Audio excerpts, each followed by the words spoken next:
It's secret time. Pemuda yang satu ini kerjaannya bungkus para artis dari nightclub.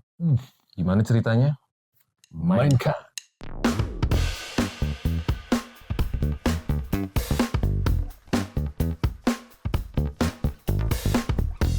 Halo guys, balik lagi sama gua Mr. White Shirt.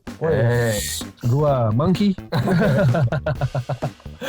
Family Seeker, di episode kali ini kita mau bawain sebuah cerita balik ke tahun 2014. Oke, nggak terlalu lama sih 2014 Belum ya. terlalu lama. Jadi di Taiwan pada waktu itu sempat gempar oleh berita mengenai sebuah kasus pelecehan ya, Iya. yang dilakukan oleh seorang anak sosialita.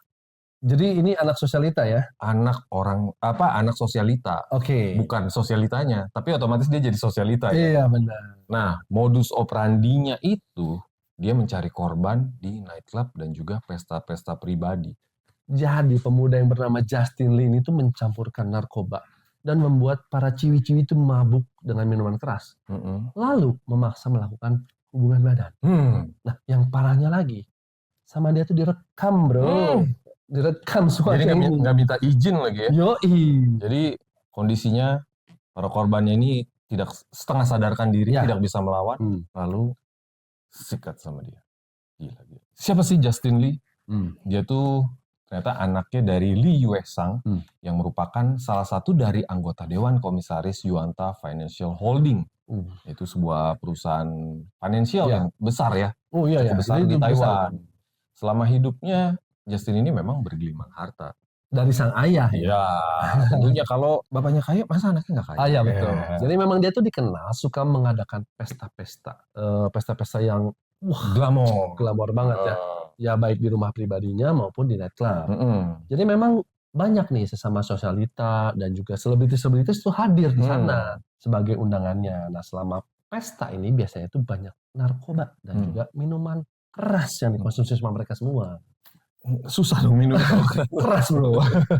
Nah sebenarnya momen-momen seperti inilah dimanfaatkan oleh si Justin. Ya, si pemuda oknum satu ini. Iya. Gimana cerita kasusnya sebenarnya? Kasus ini tuh mencuat ke publik ketika di tahun 2011 itu ada sepasang kakak beradik yang melaporkan Justin ke polisi dengan tuduhan pelecehan atau pemerkosaan lah gitu ya.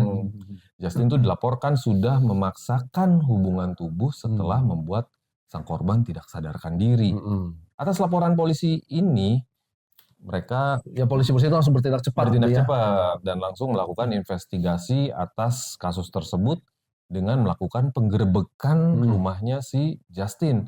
Karena memang disinyalir dia mengeksekusinya itu di rumah. Di rumah ya.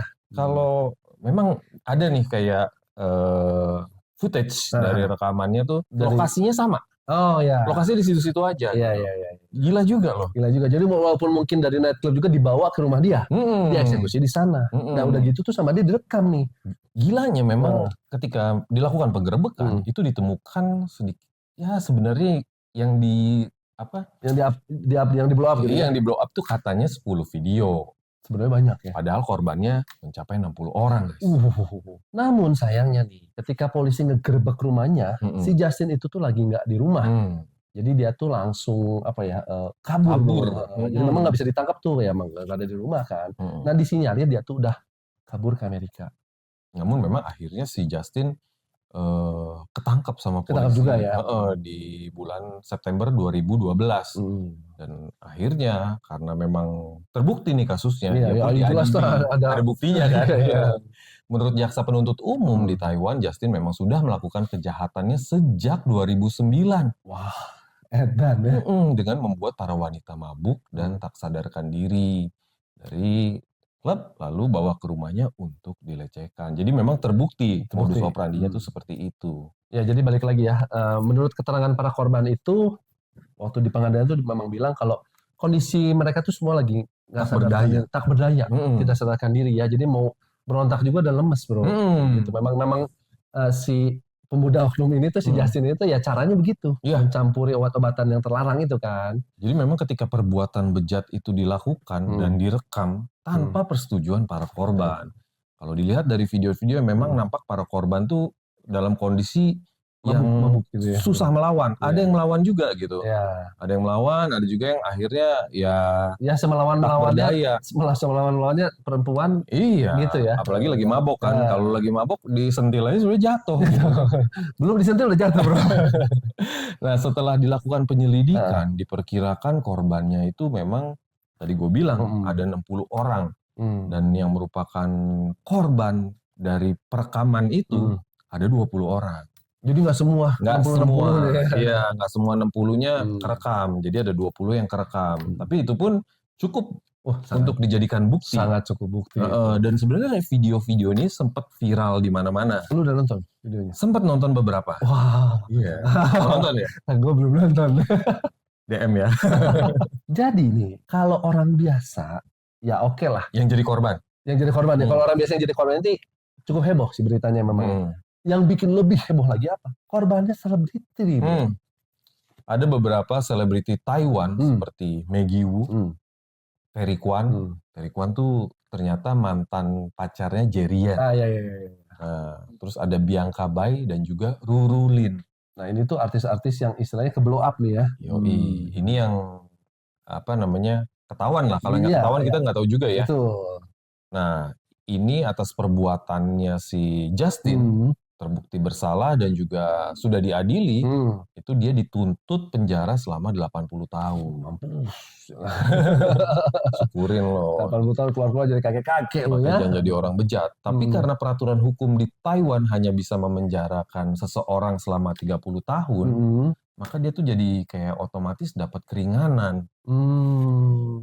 Harusnya 30 tahun mah kurang ya. Ya mungkin umur dia sekarang kalau anggap 60 tahun masih kuat ya, masih bisa melakukan lagi itu.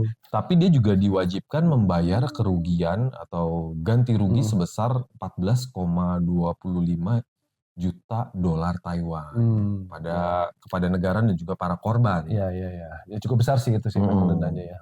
Tapi memang nggak seberapa sih dengan kekayaan bapaknya dan juga para korban yang dengan harga dirinya digituin. Betul. Kan gitu. Nah ini perbuatan yang sangat bejat sekali guys. Tapi memang dasarnya orang bejat, nggak tahu diri nih si Justin dan tim pembelanya itu menyatakan diri kalau Justin ini tidak bersalah. Hedan ya, gila ya. Masih berani ya? Masih berani dia ngomong kayak gitu. Karena menurut mereka berkencan dengan seorang wanita sepulang dari nightclub atau dugem untuk lalu berhubungan badan atas dasar suka sama suka itu adalah hal yang wajar di Taiwan tuh. Itu pembelanya seperti itu tuh. Dan memang sudah seperti kebiasaan para party goers ya. Emang para party goers di Indonesia gimana? Nggak tahu juga. Setelah di komen ya guys ya. Jadi memang ya menurut mereka di sana tuh ya udah lumrah. Udah biasa. Menurut dia memang itu suka sama suka. Tapi menurut ceweknya kan lu mencampuri sesuatu itu lah dan sama merekam ini nih yang bisa jadi tuntutan. Nah itu bukan sesuatu yang etis ya guys ya. Gara-gara kasus ini terblow up, sang ayah yang tajir dan juga punya jabatan ini akhirnya mengundurkan diri dari jabatannya di Yuanta Financial Holding. Dan banding yang dilakukan oleh tim pembela Justin tadi tuh yang ngakunya masih nggak salah juga, itu gagal dan membuat hukuman Justin tuh semakin berat. Bagus. Kayak di sini lah. Jadi memang banyak anak-anak sekarang ini yang menghancurkan karir orang tuanya. Ya kan di Indonesia kan ada ada beberapa ya. Memang kasusnya beda, dia mukulin orang ya. Benar. Kalau gue nih sebagai cowok ya menurut gue ini orang cemen. Setuju gue. Pengecut. Setuju. Dan perbuatannya ini nggak cuman melanggar hukum, tapi juga perbuatan yang dosanya udah kelewatan banget. Bagus nggak kena hukuman mati atau hukum rimba. Itu dia. Kalau ketemu di jalan kita apain bro? Gue nanya. Caranya gimana sih? Enggak ya. Yo teman-teman Family Seeker, coret-coret di komen ya pendapat kalian mengenai kejahatan dia ini. Si Justin Lee ini nih. Oke, it's a wrap. Bungkus.